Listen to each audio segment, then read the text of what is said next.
nakufuna mu kyekweko nabuti tugabana kyebwiko nze kyevuma kyekweko buti bakutegeire kankwenne mpaka bukaire omutima nguguwaire niwe buti bakutegeire nze kankwenne mpaka bukaire omutima nguguwaire niwe omukwano gunumanga kukyusakyusa olwisoti kavunzavunza tombone nokufeesafeesa tujja tutegekendete omutwalo takunikanzu bya baba omuko wankoko ndete bindi takuni busuti ya mama abakabogere ife tutambule babonera kujevire iwe sabo yoye buli kintu nguwe kuba mukwano nendaire kuva mu butonze nkulinda tikatunda tikugabana tikutunda bibire nkupenda buti bakutegeire kankwenne mpaka bukaire omutima nguguwaire niwe buti bakutegeire nze kankwenne mpaka bukaire omutima nguguwaire niwe Nakusikara kore nawo ndakwenda Rwanda yakwenda Rwanda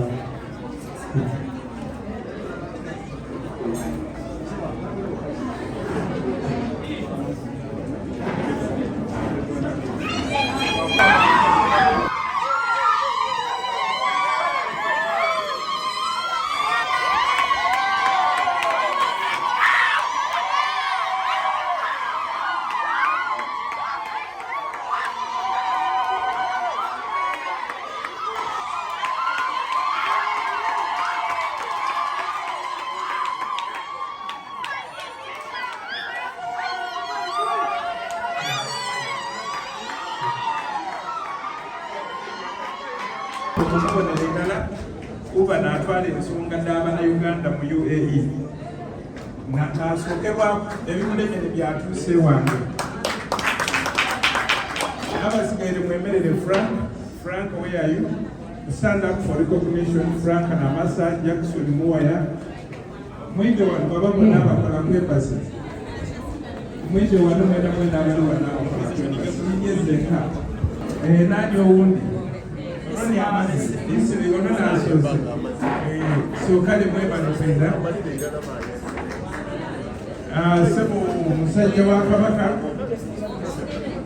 sebo baba Katikkiro mu butongole guno n'omukolo gwange ogwokubiri okwata endinga ogwa kalisa ogwazo omukulu ono ne yagondeta mukakyaziiza wano n'Abagereka but you see what was interesting bwemala okubriefinga n'Abagereka ku program nga bwenjoba kefena omukulu ono yandika mu muluso goli very fluent n'Abagereka bawanyanga kale ayenga besides that advisor wa olukiiko olutwala Abannayuganda mu UAE monamona. Is there any other member from AUU, the association ISMA? Okay, where are you? Mwida kuwa nemberi katono bakulembeze bana ba Uganda mu Emirates endendawulo. Mwida kuwa the leaders of the Ugandans from the various Emirates. Bona na bakubye nti okoli musongo batole musonga mwide lero mubena n'abasonga nakutandika akola n'ifawuzi bakava Abu Dhabi n'ifawuzi ne tiimu bano ba Abu Dhabi Executive Committee ya Abu Dhabi then Mr. Musa ni chairman w'Abannayuganda wa Salkaima ndowooza omusomo okutegeera amangu lwa Salkaima kasita obonanga lwa ceramics Uganda oteekwa gwakugula products daabwe naabo owa Shalja abaire wano eri abakulembeze abandi abaviire Shalja bali wano Ajman Umar Kuwait one of course tuli Dubai wona baliwo bangi aye kansookere ku ekyo speech yange terina abastructured olw'ebiseera lwaki ndisookera ku bantu bano ne banange benkola nabo kwembasi sebo Katikkiro banange bano kansooke mbakubire nti Katikkiro ng'otwereko bakatikkiro wa Busoga is the executive director of National Planning Authority. They are the planners for our economy. Aye omulimu gwaife ogw'okubiri wano ng'otwereko ogw'okukiikirira ensi tukiikira ensi n'abantu baife.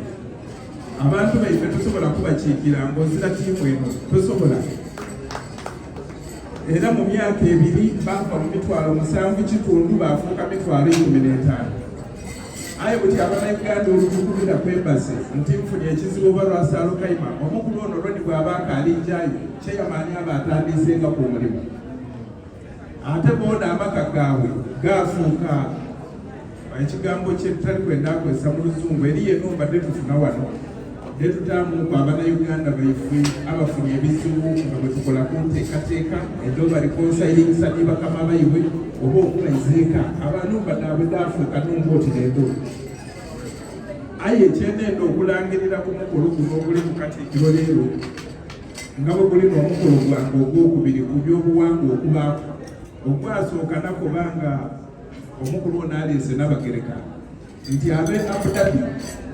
Abannayuganda bwe bayiddanga nga baba n'emigugu gyabwe kuliya w'embasi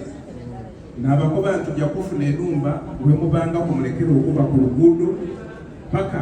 lwe tukola ku nsonga endibayizaayo era ennumba twagifuna Abu Dhabi. Bano abakubi gye batwala abafunye ebizibu ebyo. So wena ku mukolo guno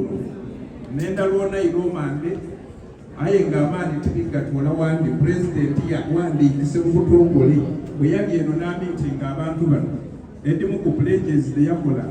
His Excellency General Yoweri Kaguta Museveni ati nga bwe twafuna Abu Dhabi ne mu Dubai tufunewo enumbooti neyo. So ojja kungambako nti naye oli mu planning authority era okola ne finance yawandiisa ebbaluwa yakoba ati mweno omwaka guno oguli kutandika mu January esente alidde tuwende ennumba eno ati aye finance ete mu budget eky'emyaka ekinairaku. So omwaka ogwidda bana ne Dubai tujafuna ennumba wetukuumiraku abali mu bizibu. Aye titiwaita kuba kukuumira batenda kujja mu maiso kuba engeri emulimu bangi ekyo kyona Katikkiro n'endambe straight forward wendiwe kuvaira twogera abantu twabakolera ebituufu eri yabayitanga batuuka mu nnumba eno akoba ati nze kabiri tikangolola yabanga buli space agimalire w'abandi but they are temporary rescue accommodations olabaawo akaseera katono yajja mu maiso. So ogaire ku muntu eyafiirwa eshalja omuntu oyo Roni, there is a gentleman who was among the first speakers. He talked about a holding shelter. I think you organize in the due course of this week, you visit there and see what we can do to have a good repatriation. So, bana bali wano ngeri yemulimu endowooza Katikkiro olwaleero nze tiita kwogera bingi lwa nsonga ku embassy tulina program eyida buli mu Emirate twayogera n'Abannayuganda abeerwasaalo kayima badde abakobera otwaliyo oli Musa when were we there?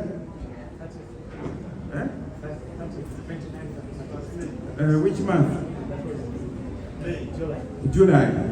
Ate Fujairah, it was the same month yetwali Fujairah. So tujja kuyindayo muli yona tutuukeyo. So tiita kumalira wano buli kyembase tukyogerere ku wano. Aye ekyenendo okukuba kyonka nti olwaleero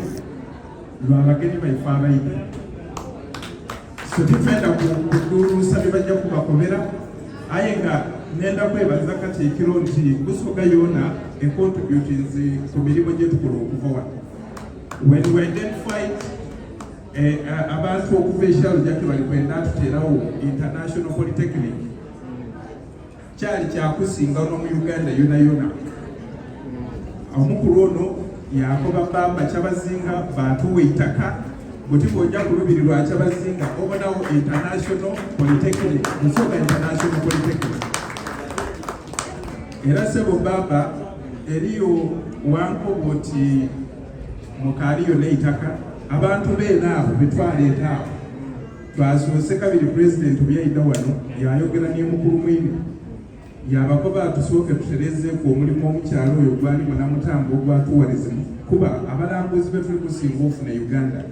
babaire bava ino mu western countries tuli kwenda buti kufuna n'abava wano mu bungi abava wano advantage gyalina okusinga ava mu western ebintu biri bisatu bo batambula mu 3 generations bw'ofuna omuwala bw'okuyita mu nsi yo ayita n'abaana n'abayiddukulu ate besente balina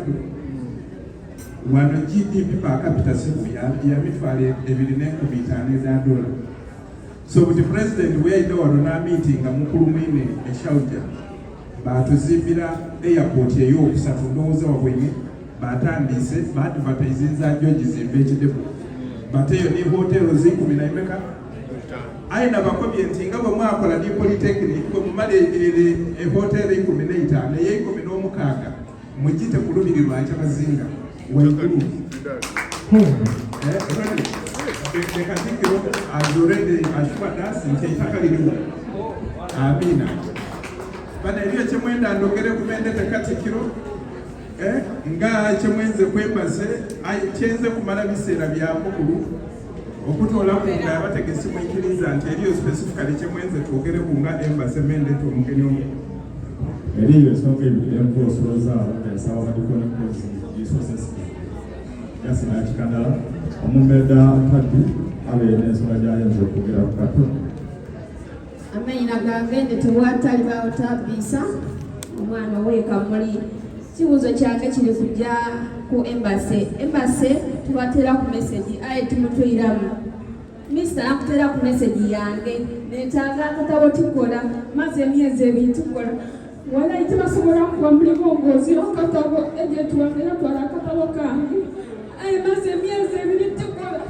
sobola kutera ku message aye tuwandira tulina paini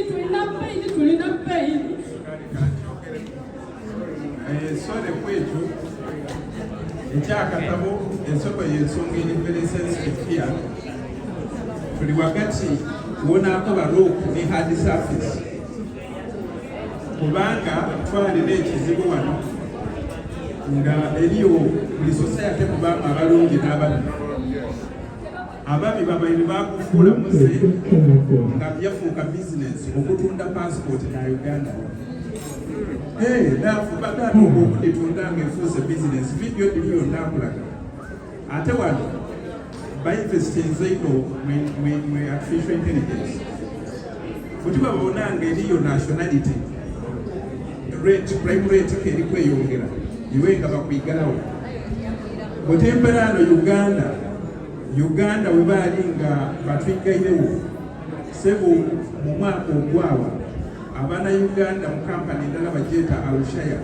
86 baafiirwa omulimu mu lunaku luti nga Uganda bagigairewo okudunibinga visas ne work permits bwe bagigalawo twalina okukozesa omukisa president bwe yayina wano okusaba batuyiniremu okutuyinira muno okukoba ati buti tulina okusooka okutoolayo passport dona ediri nti muna Uganda kyenalinato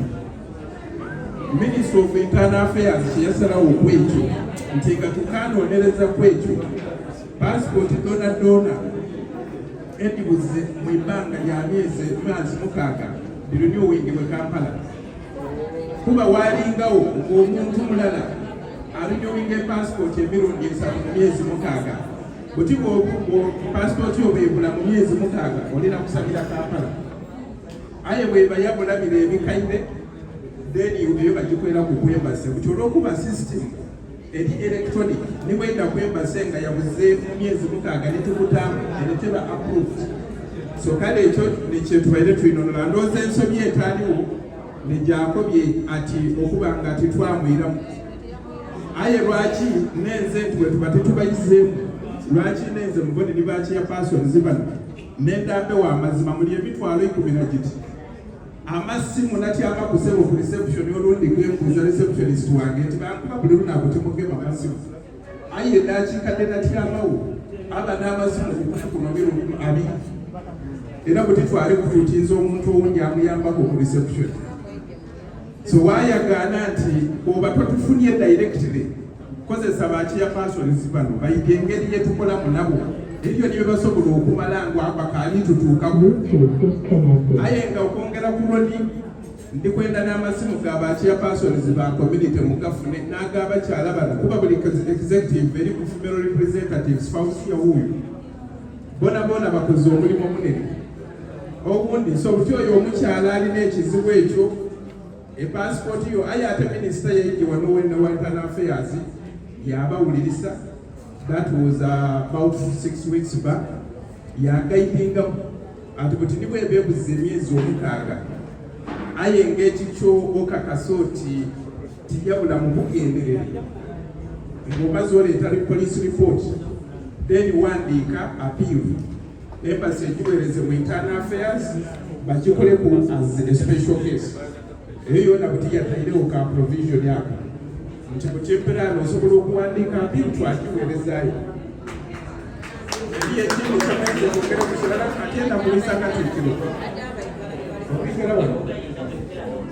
nze nti bene n'abeezaayo ng'ogwani okubeere okay bana ndowooza tunayogeraera kandeeta omugenyi omukulu so bana n'olw'ebiseera ebyo ekiro n'ekiseera Katikkiro ayidde ayogere ye muli semu Katikkiro tusangaire era nenda okusaba mu butongole nti bw'onaaba okaali kwirayo idde otukyalire ku kwebasa